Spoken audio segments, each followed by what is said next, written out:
how a typical day of a Laravel team looks like. I've seen some articles recently that India is the fastest grow country on tech.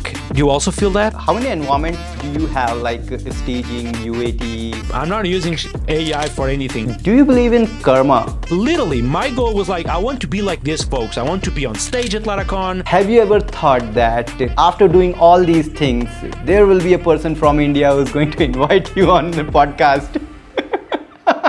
Laravel is one of the really frameworks to use PHP 5.3. We will have to cover really excited. Welcome, Nuno, for this amazing podcast, which is called Laravel India Podcast. I'm really excited to be with you for about an hour and going to talk about really amazing thing.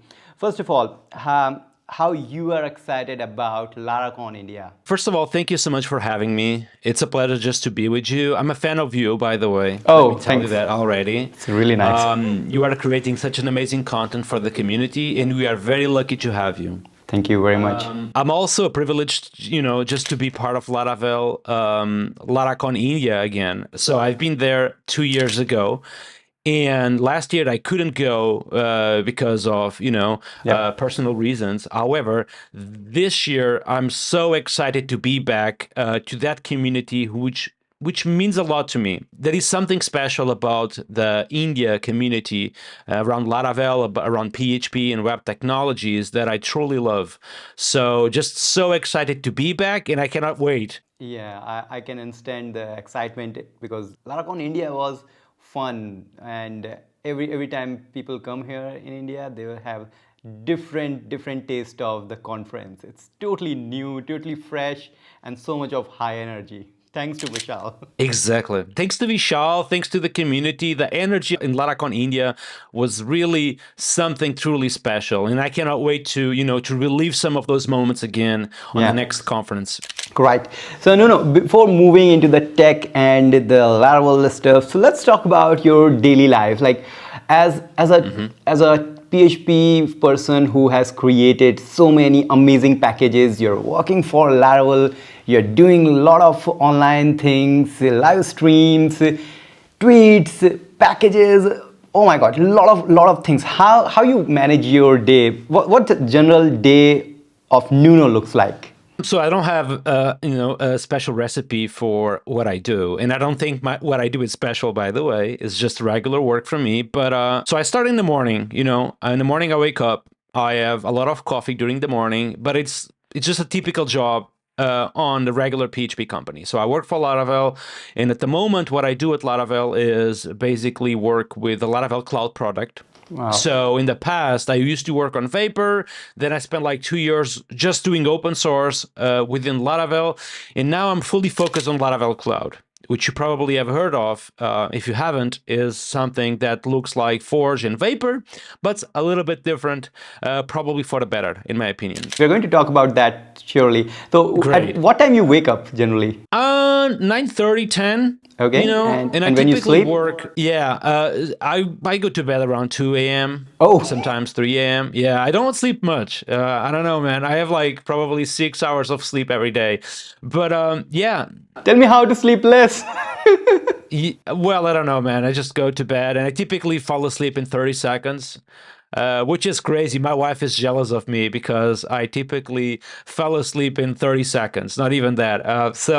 But yeah, I typically finish with Laravel around, 7 when I'm about to have dinner. And then I just go deep into my, into my side project stuff, which typically might be an open source project or just be a regular web application, or sometimes even now, live streaming and do some, online content regarding videos. Really depends off my mood, what I'm into. I like to work on stuff that I'm excited about. And if I'm not, I just don't do it anymore. I'm not afraid of saying stop on anything, because what is most important for me is that I truly have fun in what I'm doing. So if I wouldn't thought that being with you right now would be fun, I wouldn't do it. Oh, great. So yeah, in my side projects is a little bit the same thing. So if I'm doing something, but at some point I'm not having fun, I'm like, not liking what I'm doing, I just stop doing and I'm going to do something more exciting aside. You work so much, as you said, like from morning till evening, you work for Laravel and then your side project, and you sleep around 2 a.m. I can say. Are you consider yourself as a workaholic? Not an alcoholic. I'm just lucky enough that computers are like my work, you know. I always liked computers since I was like a child, you know. And I'm just lucky enough that that ended up being my work as well. You know, so I truly like to be on my laptop. I love being on my laptop. That's not that was something a little bit crazy that sometimes I'm on vacations, you know, like traveling and things like that, and I cannot wait to be back to office. So I don't call that workaholic because I literally just love being on my laptop, you know, checking the news, run programming, just creating videos or being with you, having this conversation, or, you know, just coding a new package or just working on Laravel Cloud. I'm having so much fun working on Laravel Cloud at the moment. It's just, you know, so it's a little bit like that, yeah. Cool. Okay. Yeah. So I think if you love something and you keep doing from day to night, it's not a workaholic thing because you're just following your passion. You're happy with doing that. I don't feel tired even sometimes, you know. That's something I talk with my therapist about that. Like I don't feel tired at all. Like something probably weird even, I don't know, but at night I don't feel tired. I just when I have to go to bed I'm like, "Oh, okay, well, let's just have a night of sleep, wake up and I'm still refreshed in the morning." So, yeah, I feel that other people are a little bit like this too, you know. Maybe some people in our community are a little bit like that as well.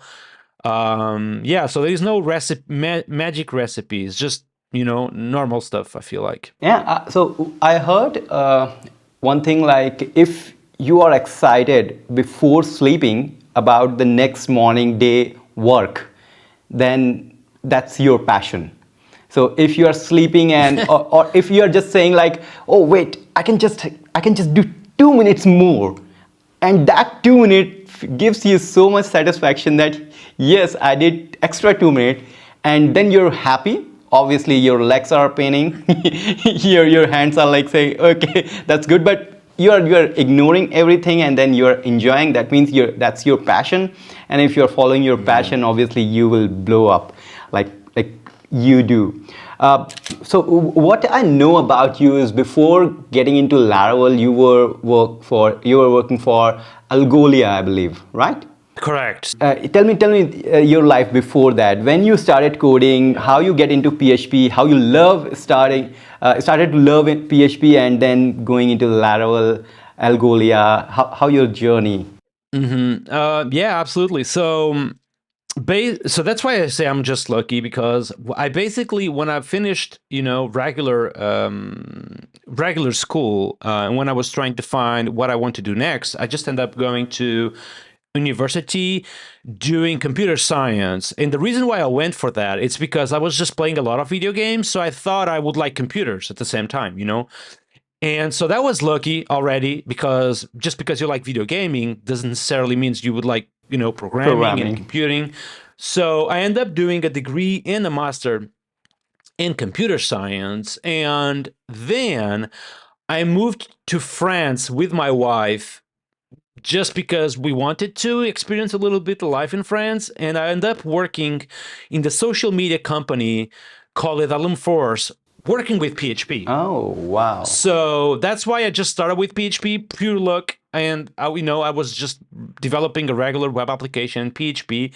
At the time was Zen framework, just to let you know. Yeah, So it yeah. was Zen framework and front end, and you know, HTML, jQuery. We're talking about this type of stuff. So it's not that it's bad. It's just, you know, the web application was written on that at the time. So I end up doing a lot of PHP and HTML and just falling in love with it, you know. So that started to be my, you know, my main technology. Let's say that. 2 years after, because 2 years after, and during this time, basically, I was, you know, starting to involve myself a little bit with the community. The reason I think was when I was in Portugal, I had a lot of buddies, a lot of friends, and I used to go out with them and everything. But when I moved to France, I didn't have, you know, a lot of social life basically because I didn't know anyone. Yeah. So I started to just watch YouTube and getting a little bit into what people were doing on GitHub, and that ended up putting myself within the Laravel community. And I started to create some projects around Laravel, like Laravel Zero, Collision, and some of my early work. And a company called Algolia, which you probably know from Laravel Scout, if you have used Laravel Scout, they started noticing that there was a guy living close to Paris who is like doing stuff for Laravel. They needed someone that does stuff for Laravel in Algolia itself. So they said it's probably a perfect match. So they reached out and I made an interview, and then I stayed there for 2 years, just working with Laravel, JavaScript, Python, and some of those technologies.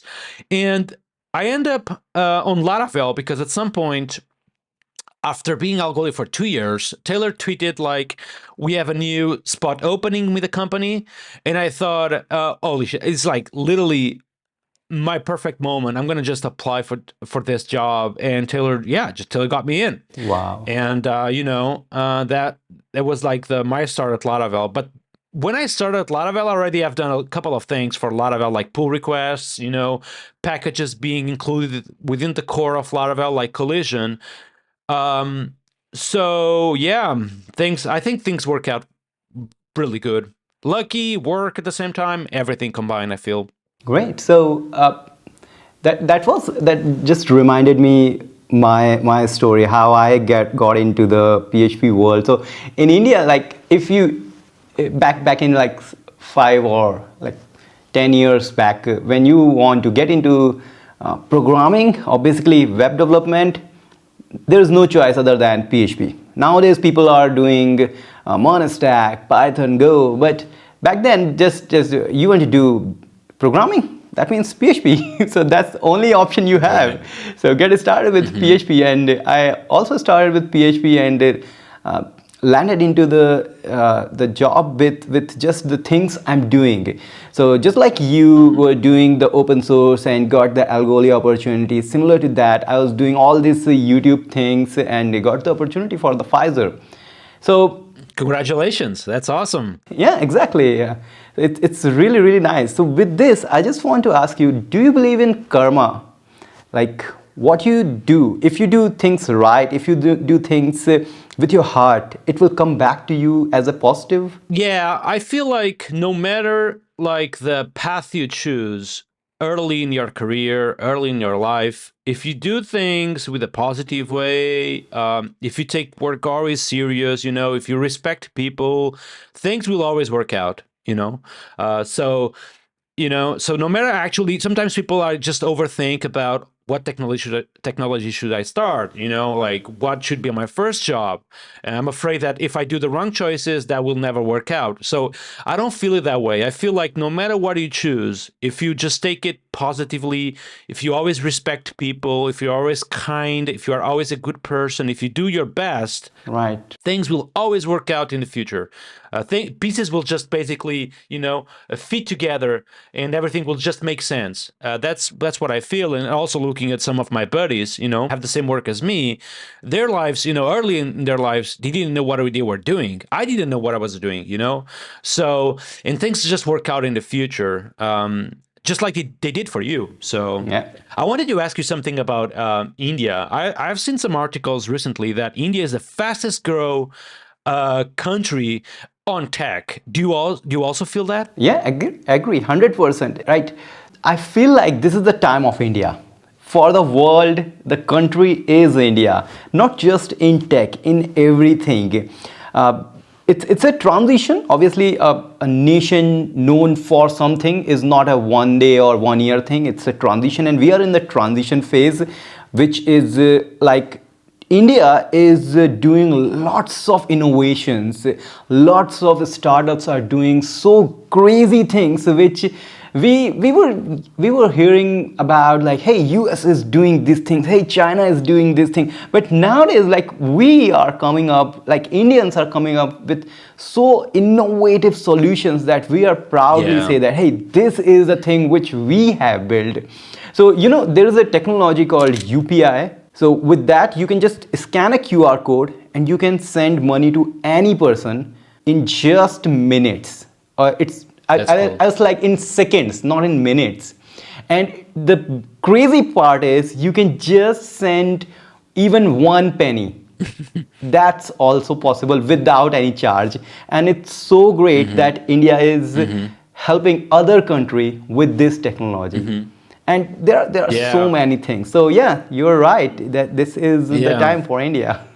I also feel like, to add up a little bit on your saying that previously in India you would start always with PHP. I don't feel that was all only on India. I feel like in the entire world was like that. But there was a reason for it. I feel like at some point PHP was just doing too much. There wasn't this concept of mobile applications. All these new immersive worlds appearing, which now they are not coded with PHP. They shouldn't, to begin with. So now PHP is kind of doing what it's supposed to be doing from the early days, which is just regular applications, server-side rendering, which works quite good for most of apps. Right. Okay, so let's move into the tech part, and I just want to first to talk about the reaction video you did for the interface. When I started the video, you were like, "Whoa! Oh my God! Wow!" I was like, "What this man is doing?" And I really watched the video, and I got so crazy innovations, and I can say like amazing feature of PHP 8.4. So what do you think? Which feature of PHP 8.4 just crazy, and you are going to always you always wanted that feature, and now it's available? Is there any feature of PHP 8.4? Absolutely. So just before that, I just really think that overall the PHP Foundation group and all the PHP contributors have been doing an amazing job recently. Exactly. So Right, I feel 100%. like now is going really fast and in the really good pace, and they are doing an amazing job. Recent versions of PHP, starting PHP 8, they have been like crazy. Every single year we are getting new stuff, faster stuff, and I don't feel they are shipping stuff that is like controversial. Everything is like stuff that people actually want, which is the case with this new version coming, PHP 8.4. And you were saying that I was excited watching PHP 8.4, but I was truly excited because I just found out stuff while I was literally tweaking, experiment with that PHP 8.4 version. So, and I feel like the most cool feature they are bringing to PHP 8.4 is indeed have properties on interfaces.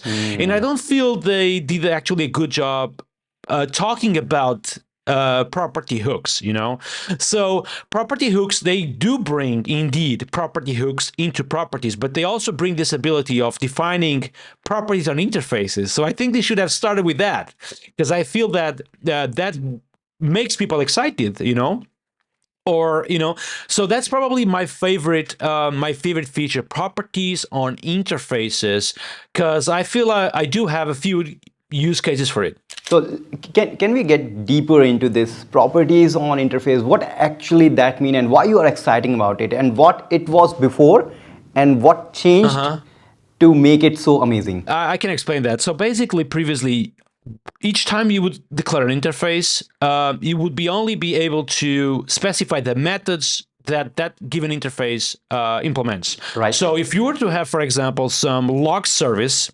and then you would have your own implementation of that log services interface, you would be able to only declare the methods specified on that interface.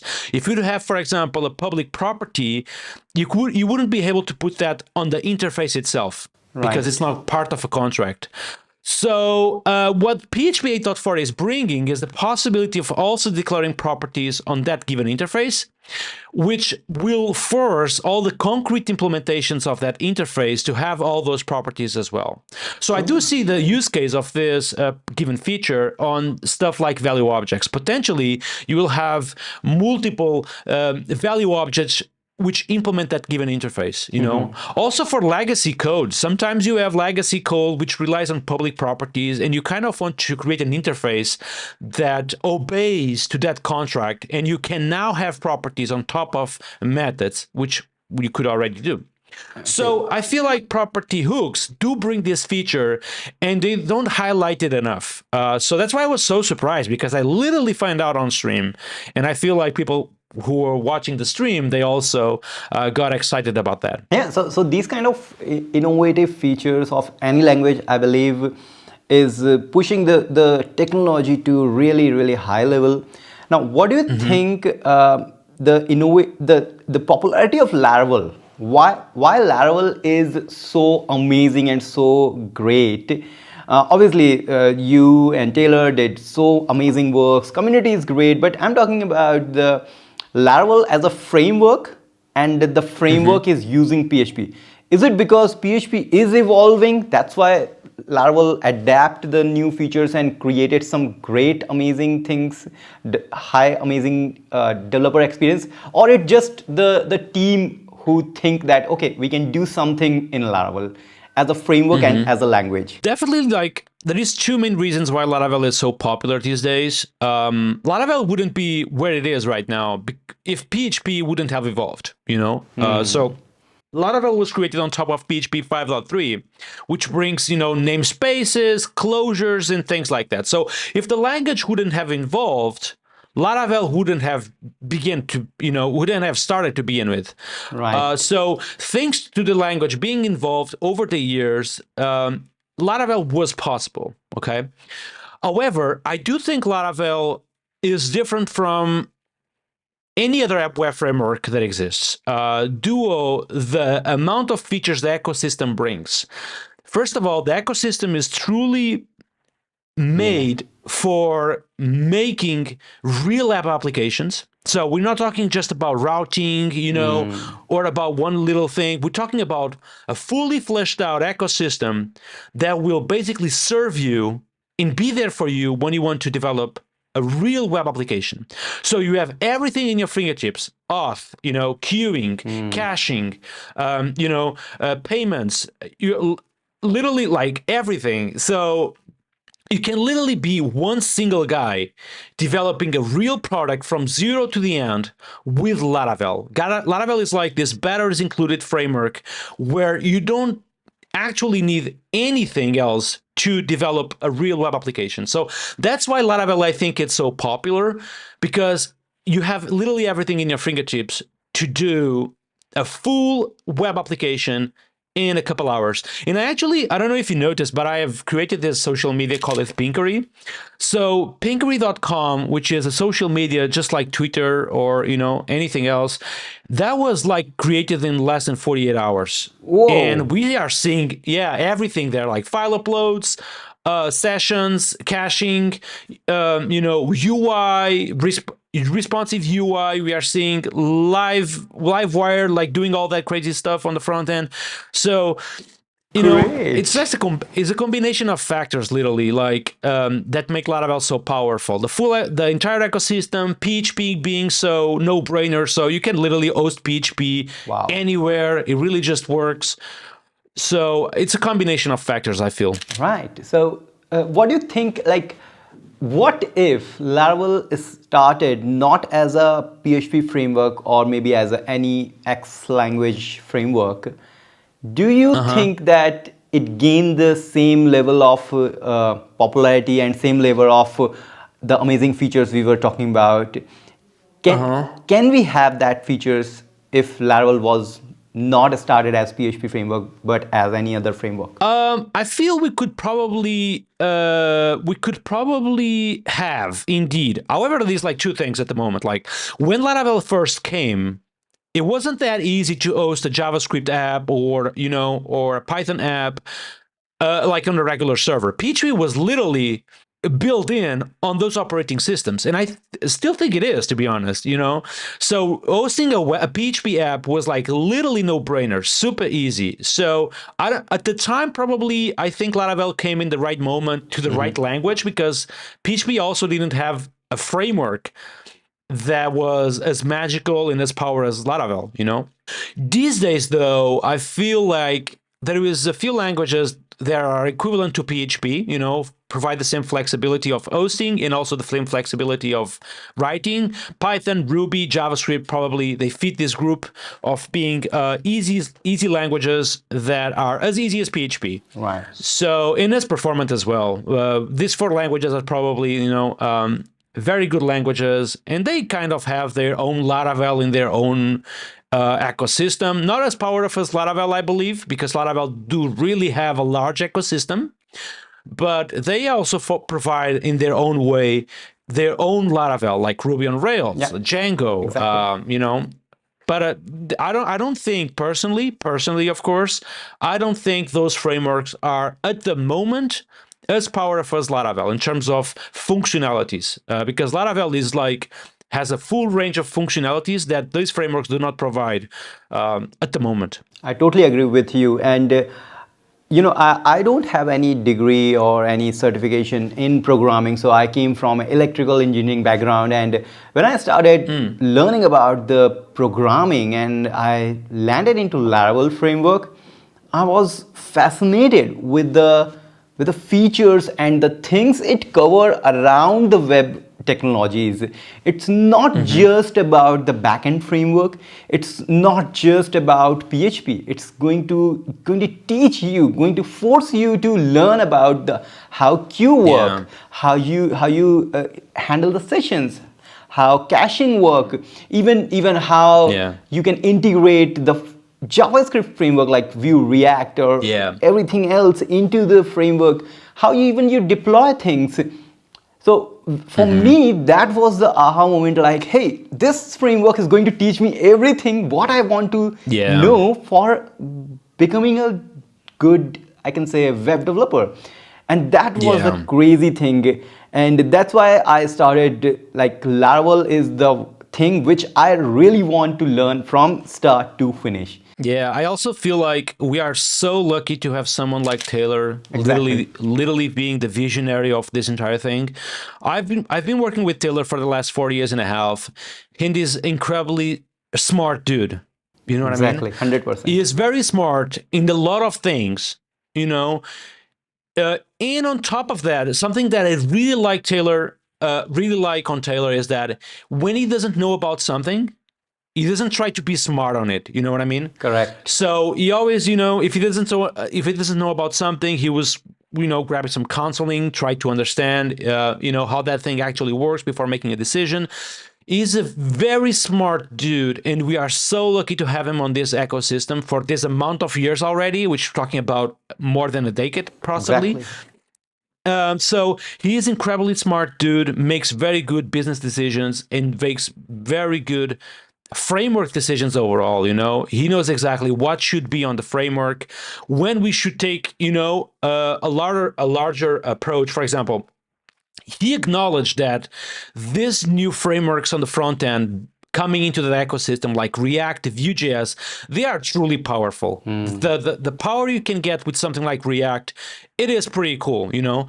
So he kind of embraced that by having this inertia in the middle and embraced that on the documentation, on the starter kits. So you can literally do a fully fleshed out Laravel application with this powered JavaScript front end. But at the same time, if you want to stick with PHP, he also embraced the Livewire approach or the Blade approach. So you can literally be flexible here. He is like smart enough to understand that there is different flavors on this ecosystem, and he fully embraced it. No doubt, Taylor is the one. Because of Taylor, I think we are here. We are talking about everything we are talking is just because of Taylor. So just big thanks to Taylor. Okay, so let's move from PHP Laravel thing to your open source work and the recent works like Pyre.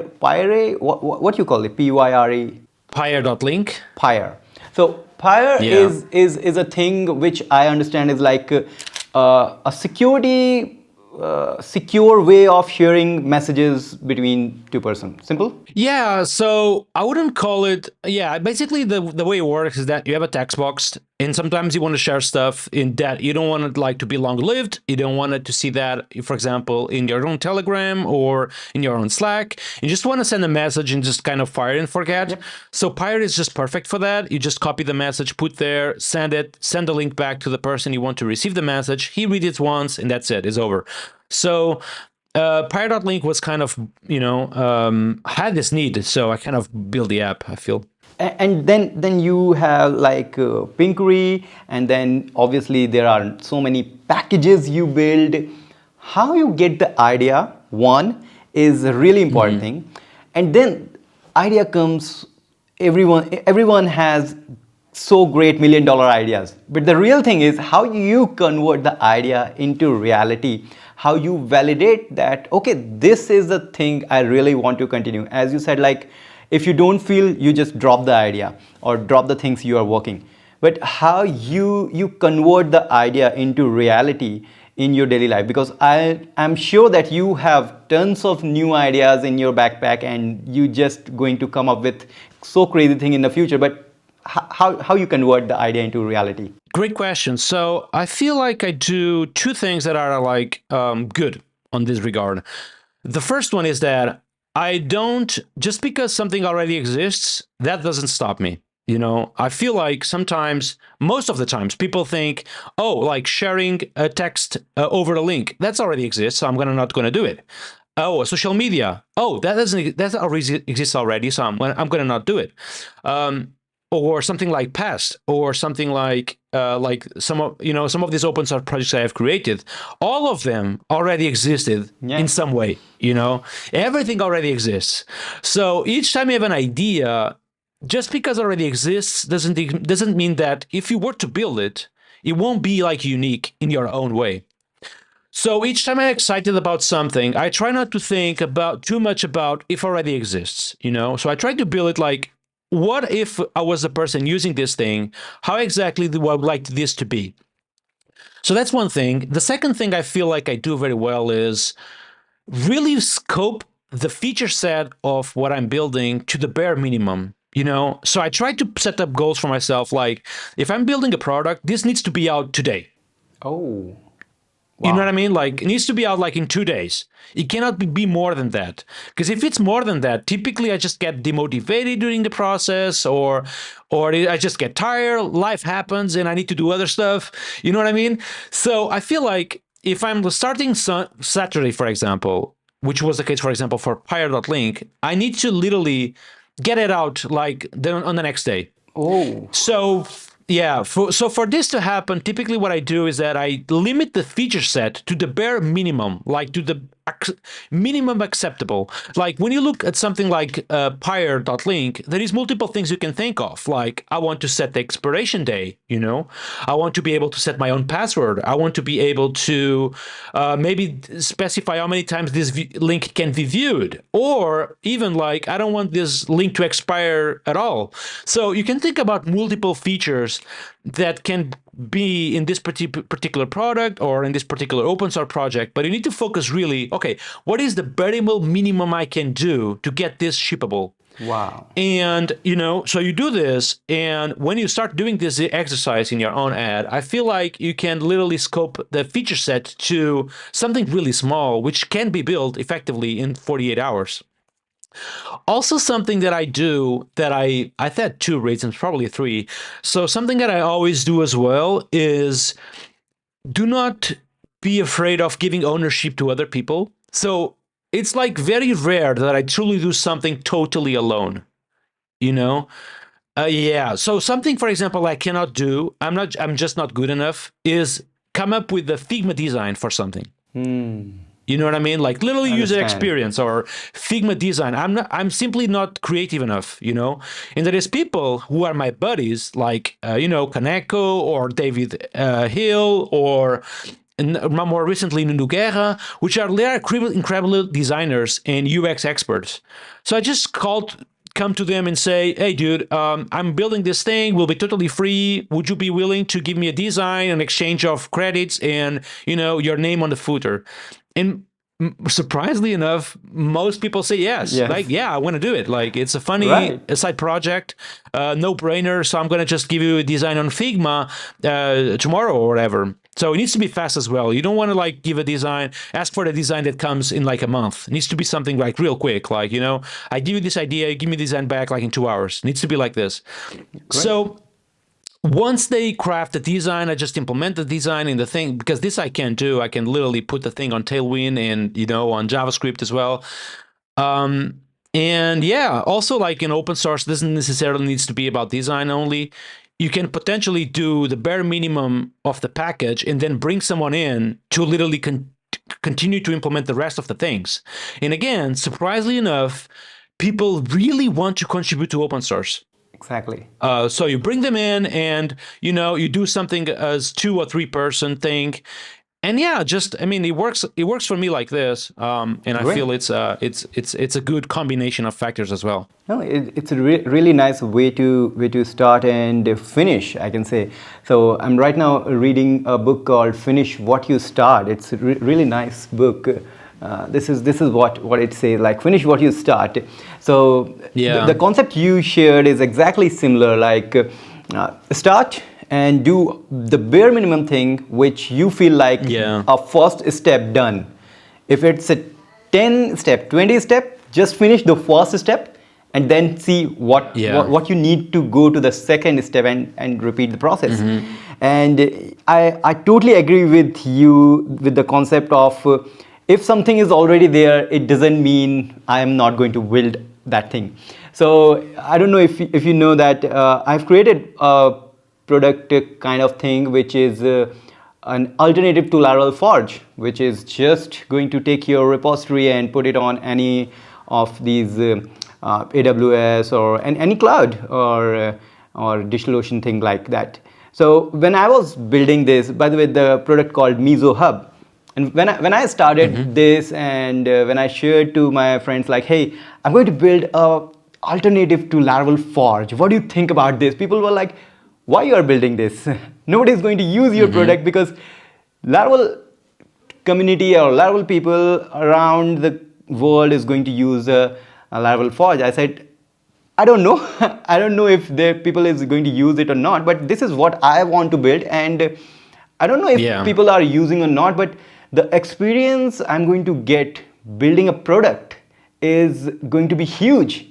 And I must say, like, I work for PHP and Laravel for 4 or 5 years, and then I work for 1.5 years for this product. I'll learn 2x or 3x, I can say, the things I previously worked, because I'm getting the real challenges, I'm getting the real bugs, and I'm just putting everything into the production, seeing how things are working, and that was incredible. So, right, so that's a way to get in the product. Yeah, I want to add something there. Actually, 2 things.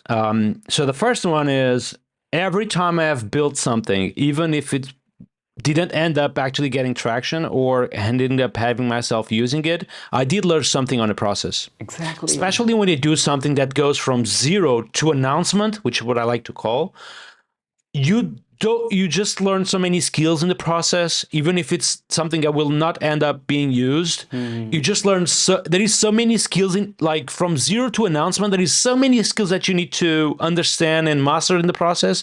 They will end up learning something in the middle, something as well I would like to say is that when you are public about your work, just like I am, you will hear so many opinions. Like, it's just crazy world regarding opinions. Like, there is so many opinions, and I used to take them like personal sometimes. I remember in the past this would make me so sad. Like, literally having a dinner with my wife and being concerned about answering all these comments on the press, and all these comments will just tear me down, and I would be sad about them, and I would be just disappointed about myself sometimes. And now I truly just try to see the comments, these comments in the way they are, like general feedback. Yeah. And when there is a comment that tells me, oh, that already exists, or something that I truly feel it shouldn't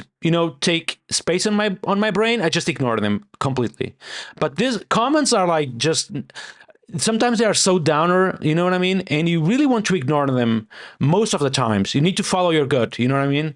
Exactly. If I were to stop doing what I'm doing, every single time I would see a comment like already exists or what you're doing is useless or I would never use it, I would have nothing. Like literally nothing at the moment because everything I do will have opinions on it, good and bad ones. Right. So, yeah. When I started YouTube, when I even not considered myself as a YouTuber, and I just started, I uploaded one video with the how to install Laravel in your Windows system. And the very first comment I got was full of hate, full of bad words in Yeah. Indian language. And basically the person was saying like, why you're doing these kind of basic things, why you are not teaching advanced things to the people, that's why Yeah. Indians are not going far, that's why things are not moving forward because the people like you, Yeah. blah blah, a lot of things. And that incident, obviously that was the first time, and I was like, oh my god, what I did, this person is doing this and saying exactly right, I'm doing Yeah. very a lot of negative thoughts. But that was the moment I realized that I need to ignore these things. And Yeah. and then after I thought, whatever people were saying, whatever their opinion is, I just say okay, thanks. And if I feel like this is really my mistake, I'll say sorry, I'll try to do my Yeah. best from the next time. That's Yes. that's the only thing.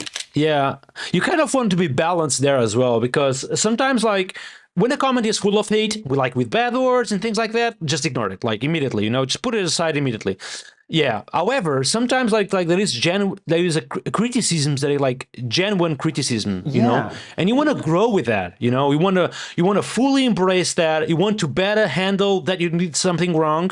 I have done dozens of things wrong in the past, and people approach me with that. Oh, I don't think you should have done it that way. You should have done it a little bit different. And you need to embrace that thing. You need to embrace that criticism and just grow with it. You need to better handle it. You need to understand you are a human, so you do make mistakes.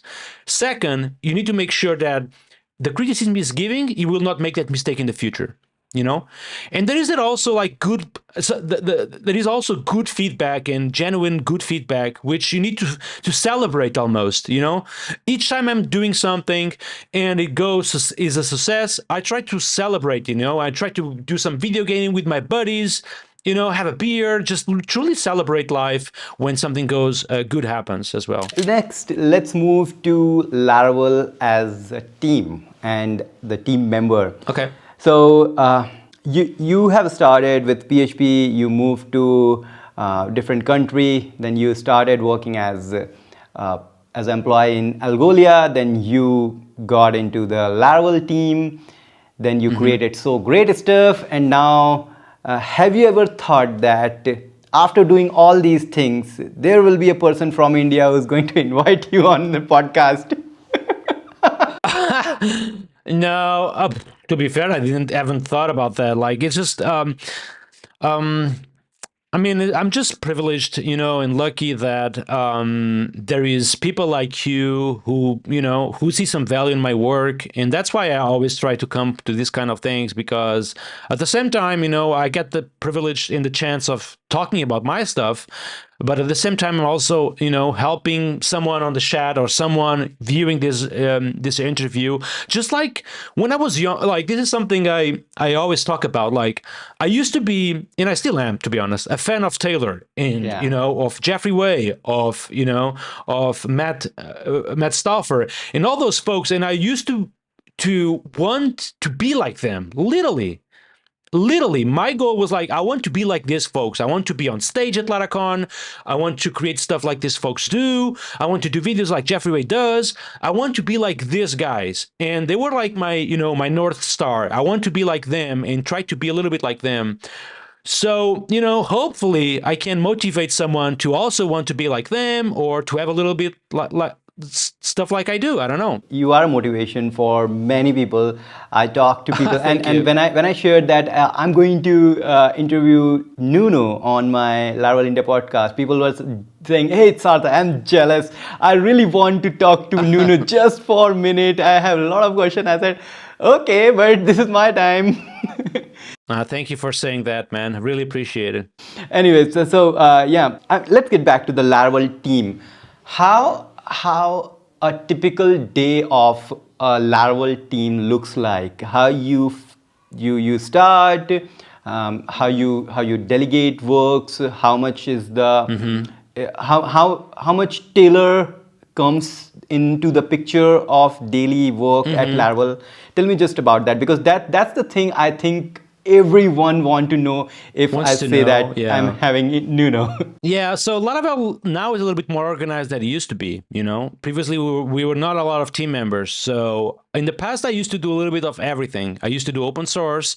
I used to do product side as well. I used to do support as well. So now it's a little bit different. I get the privilege of only focus on Laravel Cloud. So typically a day for me currently is the following. I wake up. Typically, I already have a huge feature set that goes to production on Laravel Cloud. Okay. So my first focus on the morning is get those features out into Laravel Cloud production. This typically happens only on my team. So Taylor is like focused on the open source side of things. He still monitors a little bit about what's happening on Laravel Cloud, but it's like an outside perspective almost. He see it like every week. He tries to see and give the vision about what Laravel Cloud should be.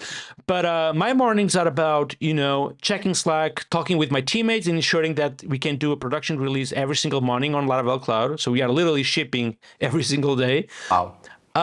Once that release is out, I try to focus on either reviewing pull requests going to Laravel Cloud or actually building features. So, a typical feature could be, try to improve the deployment output, for example. So that would be a new feature which potentially could be combined with a designer as well. So we pair program a lot. So we have this culture at Laravel where we pair program using tuple pretty much every single day. Every single day I tuple either with a designer or with a teammate to literally, do stuff together and to have a little bit of a chat with that team member. But so typically a feature to Laravel Cloud, we talk, whether with the designer or with the other programmer. And we try to, just do a regular pull request. We get someone, merge that, we test that on staging, and then we prepare the release for the next day. So I start at 9:30, as I was telling you before. I finish around dinner time, which is about 6:30. But Laravel it's something I like a lot about Laravel. It's that it's a very relaxed company. Meaning that imagine that you didn't sleep well and you are tired, for example, you can literally work 6 hours. Wow. Just go there and say, "Oh, I'm a little bit tired today. I'm gonna finish earlier." That's it. Wow. But sometimes I also work a little bit more because I'm excited about something and I want to finish it or whatever. And it's still a very relaxed company. I still love what I do, and I feel like now it's just better than before, because previously we were like, we were like four dudes running a company with four products. It was just too insane. So now we are lucky enough to have more people, and we have specialized people. So we have people for infrastructure, we have people for support, we have actual people designing, Wow. So it's actually, just a better company overall. I feel like we are building better things, and I think you all will see like how Laravel Cloud looks like and how Nightwatch looks like, and I think you will really like what we are building. And also in the existing stuff is like improving massively, Forge, Vapor, everything. They have their own team, their own group of people, their own dedicated support team. It's just, things are just looking way better overall. Superb. So I just want to know, how you as a Laravel team collab or communicate daily. So in in typical team, I have seen like they're going to have all team member for a 30-minute or 15-minute meeting, maybe Scrum meeting they call it, and one is like they will have like weekly meetings, all team together sharing the things. How it happen in Laravel team? Great question. So, just first of all, now we do have some meetings, but the cool thing about them is that we still have the same mentality of just give ownership to those very good folks. Meaning that at Laravel, we are lucky enough that I have very talented people. Great. We have very talented people doing what they do. So when you have people like this, you cannot micromanage this type of folks, They are just super smart, and you really want to give them like a particular feature, just trusting them that they will develop that feature on the best way possible. Cool. So at Laravel, we do have 2 meetings per week only. We have a meeting on Monday where we literally just have a regular chat, informal conversation where we talk about what the things we are working on, the things we are thinking about exploring, but there is not like you will do this and you will do that. You will need to have this ready for next week or whatever. It's literally more like I'm thinking about improving the deployment pipeline because I think I can make it twice as faster, and I will just work on it, So there is no such thing as micromanagement there. So we have that meeting where we just basically have a casual chat where we are drinking coffee, So that happens on Monday. And then we have a meeting on Wednesday where we have, Taylor and, more people a little bit from marketing as well, where we just say what we have done. And now we have this in production, which can do this and that. And it's just more powerful here and there. And the people from marketing and also Taylor gives his really good input and, and really see the things as an outsider, try to really understand where are we heading, and you know what I mean, kind of giving this really good overview of things. So yeah, 2 meetings per week, and anything else is like asynchronous through Slack, and we also tuple within the team to actually pair programming or just to have a regular conversation. And yeah, still in the super relaxed way, and also in the way that it doesn't block talented people from do what they do best. Because sometimes you don't want to micromanage a designer who is super talented like David Hill. Is like, is a super talented designer. You want to be able to ensure that he does what he does best. At the same time, other people on the back end, they are super talented. Really understanding a need, a feature. So you want to make sure they have the time they do think is necessary for developing the best way as possible. That's why I think, I'm using Laravel Cloud already to my own stuff. A few customers are already using Laravel Cloud, and I do think that's why people are happy about what they are seeing at the moment, because it's truly one of a kind of a product. We are close to finishing up, and I have a lot of questions, but I'm going to cut it off. I have one very important question which I have a debate with very many friends. So you said like you ship your product almost daily. So it's like deploying to the production daily. I'm right? Yeah. Okay. Now, correct. Now, what do you think? Which one is good, or maybe which one is when good? Maybe I can frame it better. So one is like deploying daily. One is like deploying, working on a branch and then weekly deploy it. So weekly deployment versus daily deployment. Which one is good, or maybe they have some use cases? So tell me more about that. So for Laravel Cloud, I went with this daily deployment approach because we are shipping a lot and fast. You know what I mean? We are shipping a lot and fast. So 2 things. First, you want to keep the change log, but also the content going to production as small as possible. Small enough to the point there, if you were to ship this, you know exactly, if there is a problem, you know exactly where it's coming from. Wow. Yeah, you know what I mean? Exactly. While if you were to have 1 release per week, there will be a lot of stuff, especially in the team as our size, coding as fast as we are coding. If you do a release per week, you will end up with having a huge content in your backlog that goes to production, and suddenly you have a problem which you don't know exactly where it's coming from. It can be problematic.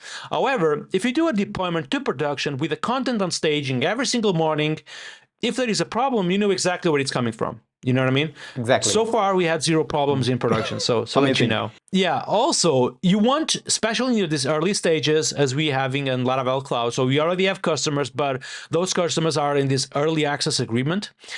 You want to have feedback on the stuff you are shipping as fast as possible. You know what I mean?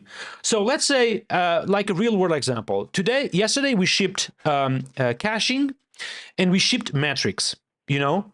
So if you ship caching and metrics today, you can literally work on feedback from customers tomorrow.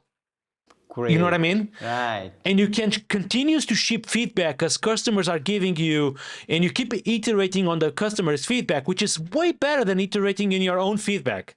Because I mean, let's say, for example, metrics. You can have a metrics about a lot of things. You can have metrics that are more important than others, and you can run your own tests.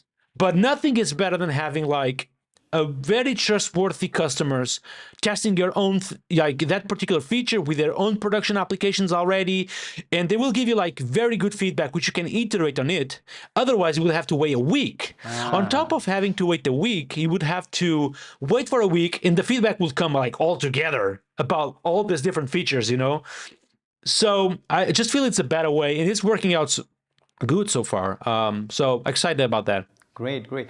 I was talking about how many environment do you have, like staging, UAT, obviously production is there. So it goes to these environment right now, or it just directly to production, or how many environments you have for that? So great question. So it does require some discipline into it, because you want to make sure, first of all, so if you're doing deployments daily, which almost what we are doing at the moment, you want to make sure that those things are actually well tested before going to production, you know? So we have currently, we can say 4 environments. We have your own locally, of course, but we have the dev environment, you know? The dev environment is kind of where the devs actually test if things all combine, because Laravel Cloud is kind of a product. It's not only a web app, there is like services, there is like, you know, infrastructure, there is like multiple things in the process, APIs potentially. So you want to make sure that everything actually works well combined. So that's the dev environment. Once things are actually properly tested on dev environment, you want to get it on staging. And staging is the place where not only the devs and designers will check the feature, but also, you know, Taylor, Q&A guy, you know, like a product manager. So we'll basically test the entire thing and give their input. So we iterate a little bit on that. So this typically happens, you know, already in the morning, early afternoon. So we will test it. And once in the staging for an entire afternoon and you feel comfortable enough, we do it in the morning.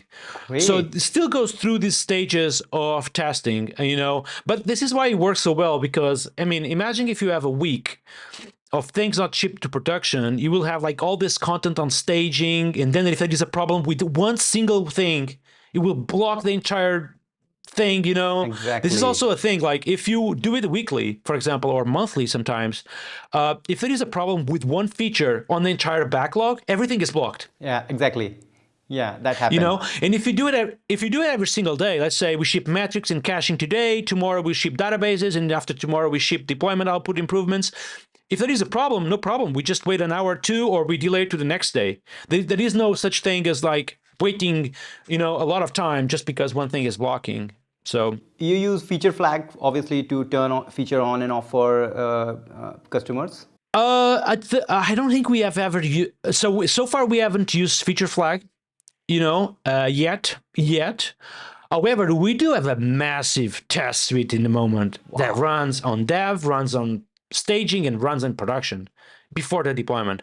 So we do have a massive test suite with more than 1,000 unit tests. And we have browser testing, and we have, type checking. We have a bunch of stuff that will basically ensure that there is no way that thing we are shipping is like broken.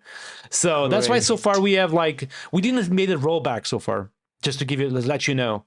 So far we have not made a rollback or something chip broken. It may happen, you know. We don't know. I mean, we are humans again. I mean, we make mistakes. So if it does happen, we'll be ready for it and just, you know, act accordingly. Amazing. That's so insightful. Last question about Laravel Cloud, and then we are finishing up almost. So I know Laravel Cloud as since it's having a cloud word. So what I feel like it's going to have cloud providers, AWS, Azure, GCP kind of things. But what it behind the scene of Laravel Cloud? Is it AWS? Is it serverless thing? Is it the own server, or what's behind the Laravel Cloud? Yeah, I'm going to answer what I'm sure I can disclose publicly. Yeah. So we're talking about physical servers, like regular servers, you know. So we are not using the serverless technology. However, the servers we are using and the way we are managing it, your servers can do scale and do handle a lot of traffic. Meaning that you can go to Laravel Cloud and specify that you want this type of server, you want to have up to 10 replicas, for example, of that server, and that will scale from 1 replica to 10 replicas depending of the traffic you're having. You know, so gives you the benefit of serverless in terms of being able from going to a very small instance to a massive beefy server with 10 replicas. However, it doesn't give you the bad things about serverless, which potentially, you know, created some bad press in the past. So it's not serverless, but it gives you the same benefits that serverless gives you. That's what I can say about the technology we're using. So great. That's so great. Really, really excited for Laravel Cloud. And Yeah, me too. Yeah, right. So no conversation right now in nowadays can finish without talking about the AI. Okay. So what's your view on AI? Is there any magic happening inside Laravel about AI? No, not really. So we don't have a package or, you know, or actually a production usage with AI at the moment. So the only thing we are using AI related is the typical stuff people are doing. So every developer does have GitHub Copilot, you know, set up. So basically we do get that really good, nice auto completion of code that GitHub Copilot provides. So I have that on my PHP Storm, Sublime Text, VS Code. All my editors have like, you know, auto completion through AI, which, I mean, it's an improvement, you know, that's Exactly. a tangible improvement of AI. You know what I mean? What else? We're using ChatGPT, you know, regular ChatGPT through my macOS app, and I use that for wording basically. So each time I want to, you know, communicate publicly, I send that through ChatGPT first to ensure the wording, the prompting, in, you know, the overall feeling of the message is okay. And I think, what else?